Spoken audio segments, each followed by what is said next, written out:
साथ निशा तिवारी बात कर लेते हैं सैलाब के मंजर की। दिल्ली एनसीआर में बाढ़ का कहर देखने को मिल रहा है। यमुना का जलस्तर खतरे के निशान से ऊपर पहुंच चुका है।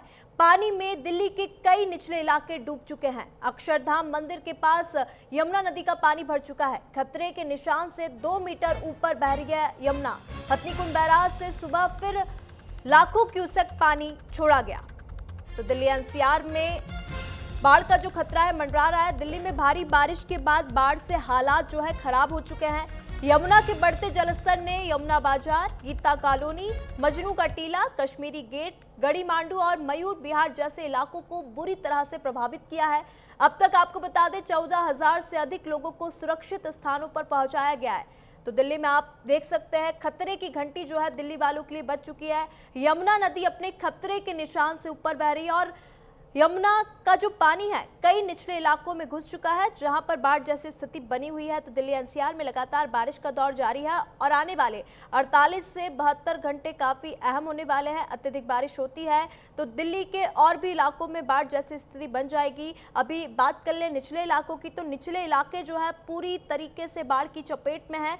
निचले इलाकों को राहत शिविरों में शिफ्ट किया गया है। प्रशासन लगातार लोगों से अपील कर रहा है कि सुरक्षित स्थानों पर जाएं, नदी नालों से दूर रहें। तो फंती यमुना जो है लोगों को डरा रही है, दिल्ली वालों को डरा रही है। यमुना का रौद्र रूप यहां पर देखने को मिल रहा है। यमुना अपने खतरे के निशान को पार कर चुकी है और ऐसे में दिल्ली के कई इलाके इस समय बाढ़ की चपेट में है। दिल्ली के कई इलाकों में पानी भर चुका है। दिल्ली और आसपास के इलाकों में बाढ़ की स्थिति जो है बन चुकी है। यमुना नदी अपने खतरे के निशान को पार कर चुकी है और ऐसे में निचले इलाके जो है दिल्ली के वो पूरी तरीके से समय बाढ़ की चपेट में है। लोगों के घरों में पानी घुस चुका है। सड़कें आप देख सकते हैं, सड़कें जो है तालाब में तब्दील हो चुकी है और सड़कों पर जो गाड़ियां हैं वो रेंगती हुई नजर आ रही है। अत्यधिक बारिश के चलते सड़कों पर जाम की स्थिति भी बनी हुई है, तो कई जगह यातायात भी बाधित है। तो लोगों को आने जाने में भी भारी दिक्कतों का सामना करना पड़ रहा है। तो सैलाब का जो सितम है, जो नज़ारा है वो दिल्ली एनसीआर में भी देखने को मिल रहा है। आपको बता दें दिल्ली एनसीआर के कई इलाके जो है समय बाढ़ की चपेट में आ चुके हैं। वहीं यमुना का जलस्तर तेजी से बढ़ रहा है। यमुना अपने खतरे के निशान को पार कर चुकी है। दिल्ली के कई इलाके, मजनू का टीला, अक्षरधाम मंदिर में भी यमुना नदी का पानी भर चुका है।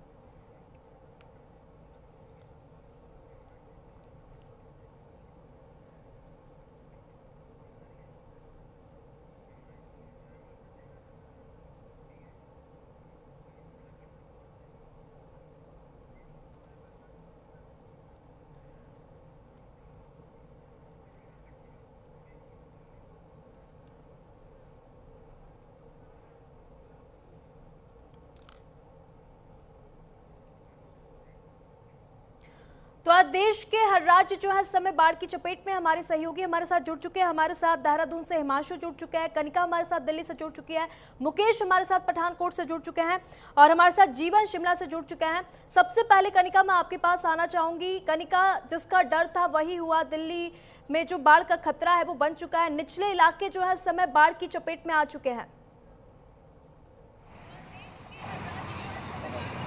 देखिए, बिल्कुल साफ तौर पे जिस तरह से यमुना में लगातार पानी बढ़ रहा है बारिश के कारण, उसके बाद अब दिल्ली में भी जो है बाढ़ का खतरा देखने को मिल रहा है। पिछले 5 दिन की बात करें तो लगातार यमुना के बढ़ते जलस्तर की वजह से दिल्ली के कई ऐसे इलाके हैं जो कि बाढ़ प्रभावित तरह की तस्वीरें देखने को मिल रही हैं। चाहे हम मयूर विहार की बात करें, मजनू के टीले की बात करें, कश्मीरी गेट की बात करें या कई ऐसे इलाके जो यमुना के आसपास है। लेकिन इस वक्त मेरी मौजूदगी मयूर विहार पे है। मैं आपको तस्वीर दिखाना चाहूंगी दर्शकों को साफ तौर पे कि किस तरह की परिस्थिति जो है वो मयूर विहार में देखने को मिल रही है। ये आपको सामने बहता हुआ पानी साफ तौर पर दिखाई दे रहा होगा, जो कि अपने आप में बयां कर रहा है कि किस तरह से यमुना का बढ़ता हुआ जलस्तर आम लोगों को जो है किस तरह से प्रभावित कर रहा है और खास तौर पे जो लोग यमुना के आसपास रहते हैं उन तमाम लोगों को जो है ये बढ़ता हुआ पानी और जलस्तर जो है वो लगातार प्रभावित कर रहा है।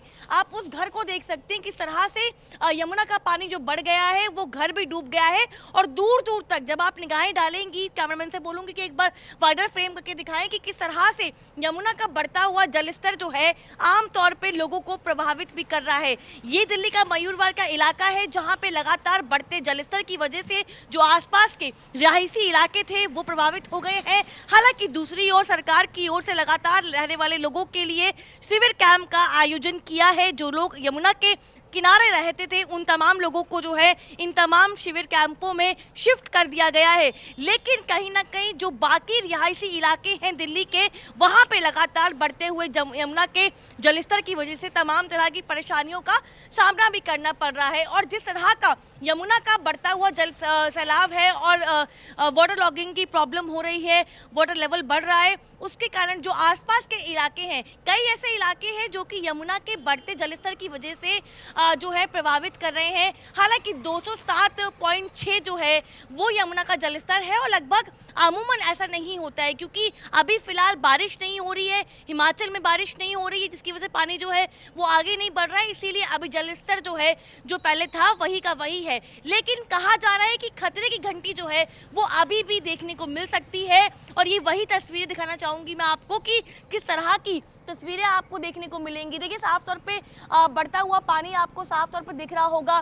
कई आसपास के जो लोग यहाँ पे रहा करते थे उन्होंने अपना घर खाली कर दिया, वो शिविर कैंप में शिफ्ट हो गए। इसके अलावा पुल के जो उस पार के इलाके हैं जो यमुना के आसपास के इलाकों से लगे हुए हैं जहाँ पर आमूमन लोग रहा करते थे, उन लोगों ने अपने घर खाली कर दिए। इसके अलावा ये तंबू टेंट में जो आपको घर दिख रहे होंगे जहाँ पे झुग्गी झोपड़ियाँ बनी हुई हैं, लोग रहते थे, यहाँ पे अब लोग नहीं रह रहे हैं, उनको शिफ्ट कर दिया गया है।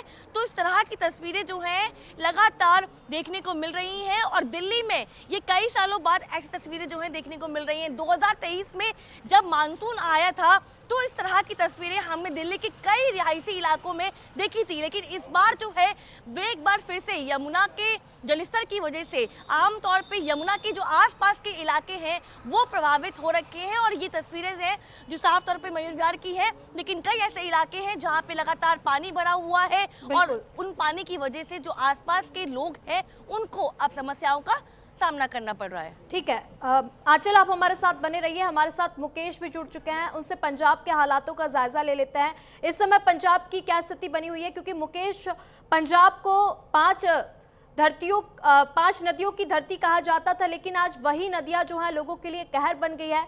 नदी नाले जो है इस समय उफान पर है और जिस कारण से कई गांव जो हैं, हजारों गांव इस समय बाढ़ की चपेट में है, लोग बेघर हो गए हैं। आज पंजाब के क्या कुछ हालात बने हुए, कौन कौन से इलाके सबसे अधिक प्रभावित हैं? जी मैं आपको बता दें कि जैसे कि मतलब कि जो 5 दरिया था उनको मिला के ही पंजाब का नाम बना था पंजाब, और इस समय जो पंजाब है बुरे हालातों से गुजर रहा है। वही बात कर ले पूरे पंजाब की, तो 16 से अधिक जो गांव है वो इस बाढ़ से प्रभावित हुए हैं, इस बारिश से प्रभावित हुए हैं। और साथ में आप बात कर ले जो कैजुअलिटी पूरे पंजाब में है वो आंकड़ा जो भी बताया जा रहा है 40 के पार पहुंच चुका है। तो जो पंजाब और जो हिमाचल के साथ जो डैम है वो भी मतलब की काफी ओवरफ्लो चल रहे हैं।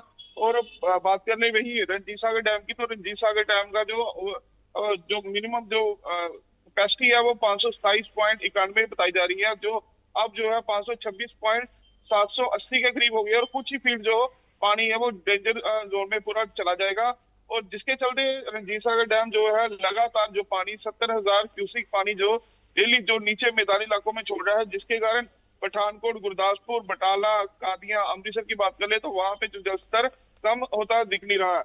और जिसके कारण पूरे पंजाब की बात कर ले तो पूरे पंजाब में कोई 2 लाख हेक्टेयर के करीब जो है भूमि का नुकसान हुआ है, लोगों की फसलों का नुकसान हुआ है।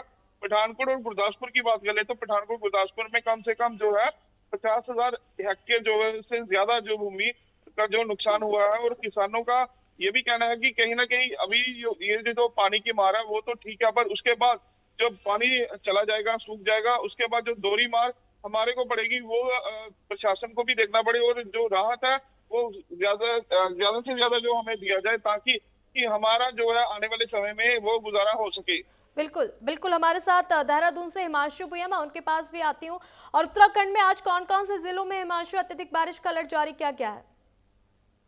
और निश्चित रूप से निशा, उत्तराखंड की अगर बात कर ली जाए तो उत्तराखंड में देहरादून, बागेश्वर और नैनीताल के लिए जो है अलर्ट जारी किया गया है, लेकिन येलो अलर्ट, ऑरेंज अलर्ट या रेड अलर्ट ये जारी नहीं किया गया है। लेकिन ये अंदेशा जरूर जताया गया है कि इन जिलों में जो है भारी बारिश हो सकती है, यानी कि मौसम विभाग ने संभावना जताई है। इसके साथ बाकी जिलों की बात कर ली जाए तो बाकी जिलों में थोड़ा राहत देने वाली खबर सामने आई है। यहाँ तक कि राजधानी देहरादून में, जहां पर आज के लिए अलर्ट भी जारी किया गया है, वहां पर जो है आज सुबह से चटक धूप खिली हुई है। गुरुवार से शाम से अगर बात कर ली जाए तो कई ऐसे क्षेत्र हैं, जिले हैं जहां पर बारिश बंद हो चुकी थी, लेकिन देर रात को फिर एक बार जो है बारिश शुरू हुई। हालांकि आज सुबह की बात कर ली जाए तो आज सुबह कई ऐसे जिले हैं जहां पर बारिश नहीं हुई। वहीं अगर पूरे इस मानसून सीजन के दौरान अगर बात कर ली जाए तो उत्तराखंड शासन और सरकार ने जो है आकलन लगाना शुरू कर दिया है कि उत्तराखंड को कितना नुकसान हुआ है। ऐसे में जो एक नुकसान की कीमत जो लगाई गई है उत्तराखंड में, तकरीबन 5,000 करोड़ से अधिक की जो कीमत है, इतना का नुकसान उत्तराखंड को हुआ है। और इसमें सबसे ज्यादा पीडब्ल्यूडी विभाग को तकरीबन 1100 करोड़ से अधिक का नुकसान हुआ है। इसके साथ ही साथ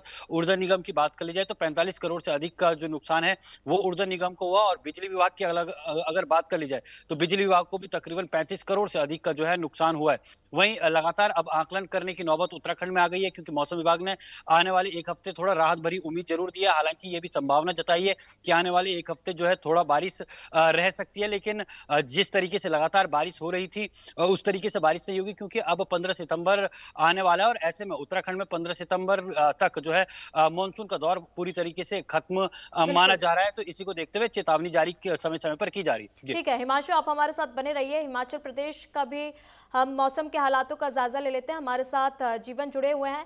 हिमाचल प्रदेश में लगातार जीवन देख रहे हैं, लैंड स्लाइडिंग की जो घटनाएं हैं, बादल फटने की घटनाएं सामने आ रही है। कल भी हिमाचल के कुल्लू में लैंड स्लाइडिंग की जो घटना थी सामने आई थी, जिसमें एक घर जो था, एक मकान जो था, ढह गया था। अभी क्या कुछ स्थिति बनी हुई है हिमाचल में मौसम को लेकर? देखिए, थोड़ी राहत के आसार है निशा हिमाचल में, क्योंकि अगले 4 दिन बारिश से राहत बताई गई है आईएमडी शिमला द्वारा। बावजूद इसके कुछ इलाकों में जो मध्यम पर्वतीय इलाके हैं या निचले इलाके हैं, वहां पर बारिश कही गई है।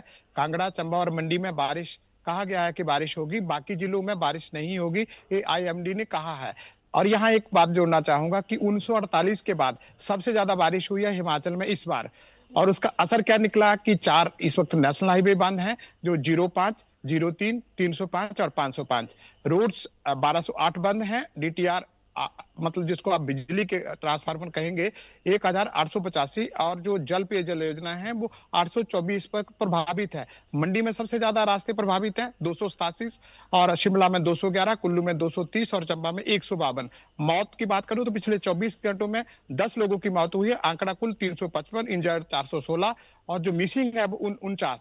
कुल नुकसान की बात करूं तो 3,787 नुकसान इस वक्त हिमाचल प्रदेश सरकार को हुआ है। और सबसे बड़ा नुकसान एचआरटीसी को हो रहा है, 862 रूट बंद है। और जैसे अगर आपने बात की पिछले कल जो सीवी जो क्लाउड बर्स्ट की आपने बात की या लैंडस्लाइड की बात की, इस वक्त हिमाचल प्रदेश में 130 लैंडस्लाइड हुए हैं। फ्लैश फ्लड 95 और क्लाउड बर्स्ट 45। पिछले कल 10 लोगों की मौत हुई अलग अलग जगह पे लैंडस्लाइड की वजह से। जी निशा। ठीक है, हमारे साथ एमी भी है, गुड़गांव के मौसम की भी स्थिति हम उनसे जान लेंगे। एमी, गुड़गांव में क्या कुछ स्थिति बनी हुई है, क्योंकि गुड़गांव में भी अत्यधिक बारिश के चलते सड़कें जो हैं पूरी तरीके से जलमग्न हो चुकी, कई इलाके जो हैं वहां पर पानी घुस चुका है।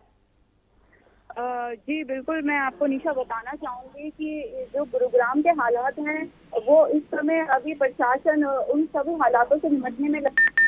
यहाँ पे कई सेक्टर ऐसे हैं जो गांव के तरफ बसे हुए हैं, तो वहाँ पर जल भराव इतना ज्यादा हो गया था कि वहाँ पर लोगों का बाहर निकलना बड़ा मुश्किल हो रहा था। लोग अपनी बिल्डिंगों से बाहर नहीं निकल पा रहे थे, तो रेस्क्यू टीम भी बुलाई गई वहाँ पर। और उसके बाद जब रेस्क्यू टीम आई तो कुछ लोगों को राहत मिली, जिसकी वजह से वहाँ पर लोगों के लिए वहाँ पर जो सुविधा की चीजें थी वो मुहैया भी कराई गई। पर देखने वाली बात यह है कि यहाँ पर जो अंडरपास हैं वो अभी भी फुल भरे हुए हैं, जहाँ पर कुछ लोग वहाँ पर स्विमिंग करते हुए नजर आए, क्योंकि ये खतरा है, क्योंकि लोगों का इस तरह से उस पानी में नहाना कहीं ना कहीं जानलेवा भी हो सकता है। क्योंकि प्रशासन को इस चीज पे बिल्कुल ध्यान देना चाहिए, जो प्रशासन बिल्कुल भी इस तरह की चीजों पर ध्यान नहीं देता है। वहीं अगर हम नजरगढ़ ड्रेन की बात करें जो गुड़गांव के पास पड़ती है, अगर वहाँ पर भी बारिश लगातार इसी तरह से होती रही तो जल भराव ज्यादा हो जाएगा, जिसके बाद यहाँ गुरुग्राम में भी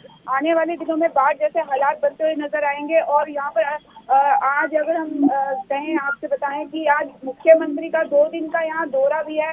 उस दौरे को लेकर भी प्रशासन कहीं ना कहीं अफरा तफरी भी नजर आ रहा है कि क्योंकि इस दौरे को लेकर प्रशासन ने काफी दिनों से तैयारियां कर रखी थी, पर वहीं बारिश को लेकर वो तैयारियां नजर नहीं आई। और अब इस समय क्या मुख्यमंत्री का जो ये दौरा है वो यहाँ पर गुरुग्राम में आने के बाद क्या यहाँ गुरुग्राम की दशा को देख पाएंगे या नहीं, या फिर यहाँ पे जो शिलान्यास करने आए हैं जो मेट्रो के आगे विस्तार के लिए यहाँ मुख्यमंत्री जी आए हैं, और यहाँ पर केंद्र में जो मंत्री हैं और पूर्व में जो मनोहर लाल जी हैं वो भी यहाँ पर इस समय मौजूद रहेंगे और हरियाणा के मुख्यमंत्री नायब सिंह सैनी के साथ।